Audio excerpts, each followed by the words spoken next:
শনিবার মানে নিরামিষ, নিরামিষ মানে ডাল, আর ডালের সাথে তো আলুর ভাজা বা আলুর পকোড়া মাস্ট।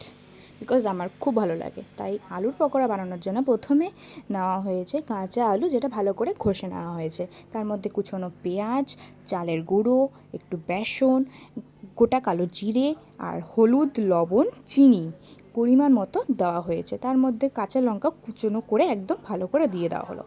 এরপর ওইদিকে কড়াইতে তেল গরম করতে দেওয়া হলো, সাদা তেল ভালো করে গরম করে নিয়ে এদিকে সেই মিশ্রণটাকে ভালো করে চটকে মেখে নেওয়া হলো।